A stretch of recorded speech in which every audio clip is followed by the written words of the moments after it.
कार्यसूची के बिंदु क्रमांक 2 में दर्शाए गए निम्नलिखित दस्तावेज की प्रतियां सदन पटल पर प्रस्तुत करेंगी। राष्ट्रीय राजधानी क्षेत्र दिल्ली सरकार से संबंधित भारत के नियंत्रक एवं महालेखा परीक्षक का दिल्ली में शराब के विनियम और आपूर्ति पर निष्पादन लेखा परीक्षा प्रतिवेदन वर्ष 2024 का प्रतिवेदन संख्या 1 प्रस्तुत करेंगी।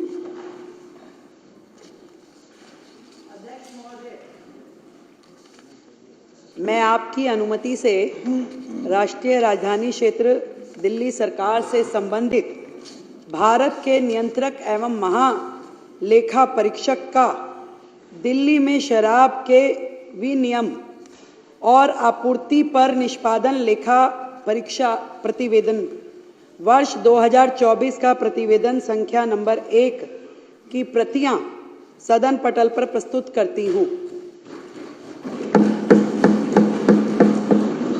सभी सदस्यों को वितरित की जाए प्रति सीएजी की रिपोर्ट। माननीय सदस्यगण, मैं आपको भारत के नियंत्रक महालेखा परीक्षक की रिपोर्ट को सदन में प्रस्तुत करने से संबंधित पृष्ठभूमि से अवगत कराना चाहता हूं। सदन में सदस्यों को सीएजी रिपोर्ट पर चर्चा करने में सहायता करने के लिए इसको उजागर करना जरूरी है, क्योंकि उक्त रिपोर्ट अब सदन के विचाराधीन है। यह इसलिए भी महत्वपूर्ण है क्योंकि सदन के कई सदस्य पहली बार चुनकर आए हैं और इस पृष्ठभूमि की जानकारी मिलने से उन्हें रचनात्मक ढंग से चर्चा में भाग लेने में मदद मिलेगी। सीएजी एक संवैधानिक संस्था है जो जवाबदेही है, पारदर्शिता और सुशासन को बढ़ावा देती है। इसे संवैधानिक प्रहरी भी कहा जाता है और इसकी कार्यप्रणाली को माननीय सर्वोच्च न्यायालय ने संविधान की मूल संरचना कहा है। सीएजी जनता, विधायिका और कार्यपालिका को यह स्वतंत्र और विश्वसनीय आश्वासन देती है कि सार्वजनिक धन एकत्रित किया जा रहा है और उसका प्रभावी ढंग से कुशलतापूर्वक उपयोग किया जा रहा है।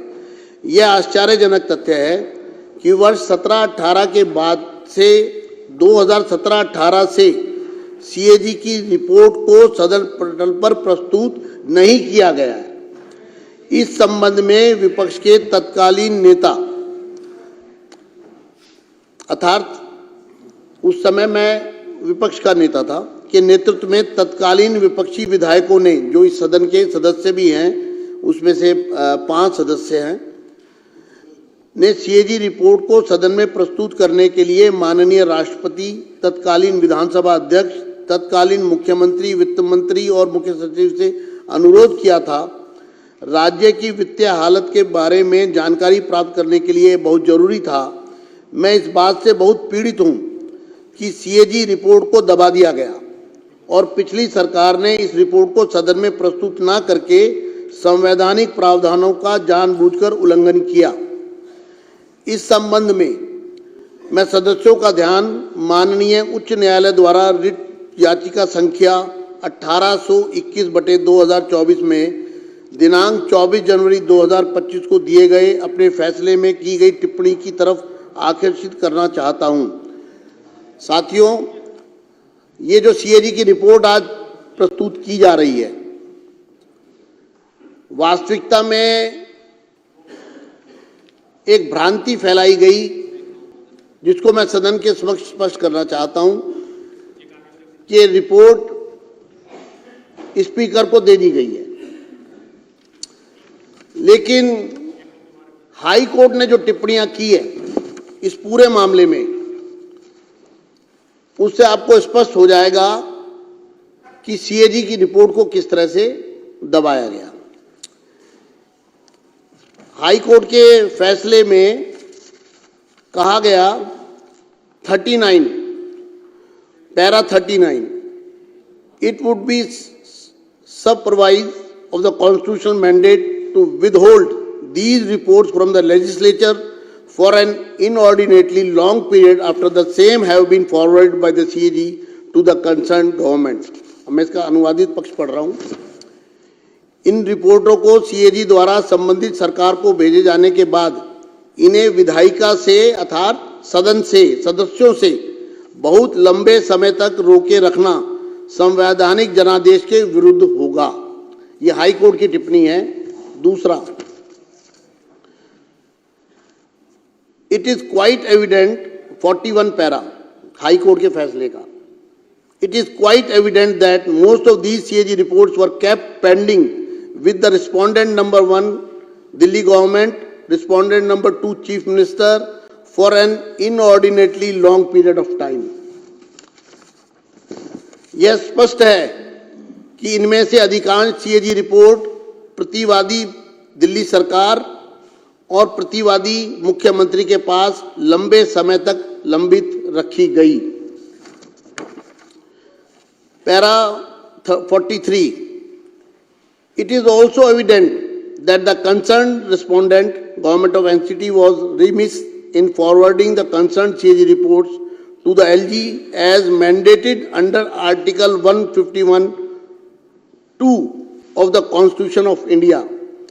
Even after this aspect was staunchly agitated by filing writ petition bearing number WP 15341 2024।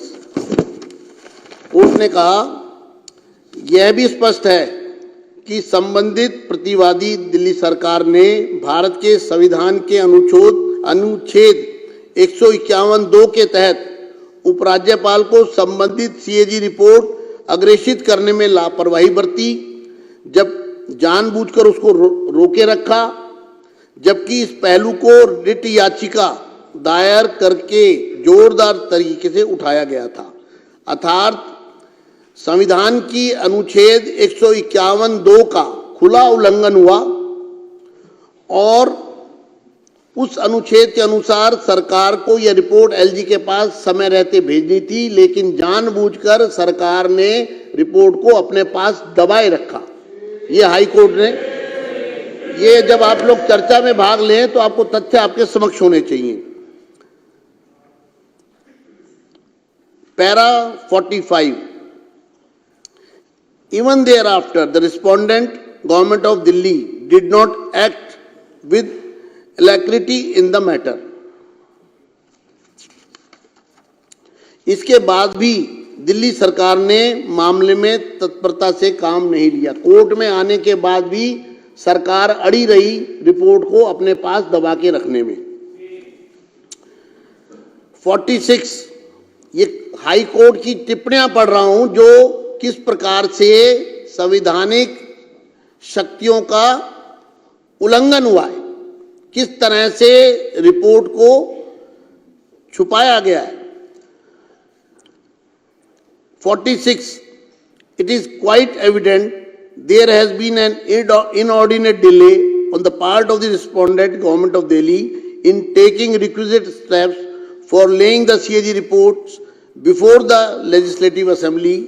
The sequence of events and the timeliness reveal a disdainful disregard by the Government of Delhi of its constitutional obligation. यह बिल्कुल स्पष्ट है, high court कहता है, यह बिल्कुल स्पष्ट है कि प्रतिवादियों दिल्ली सरकार की ओर से विधानसभा के समक्ष CAG रिपोर्ट रखने के लिए अपेक्षित कदम उठाने में अत्यधिक देरी की गई। घटनाओं का क्रम और समयबद्धता प्रतिवादियों राष्ट्रीय राजधानी क्षेत्र दिल्ली सरकार द्वारा अपने संवैधानिक दायित्वों के प्रति तिरस्कारपूर्ण उपेक्षा को दर्शाते हैं। अर्थात दिल्ली सरकार ने संवैधानिक दायित्वों का तिरस्कार किया। ये हाई कोर्ट की टिप्पणी में कहा गया रिपोर्ट को पेश ना करके। ये माननीय, these are the words of the Honorable High Court. These are very critical and strong observations.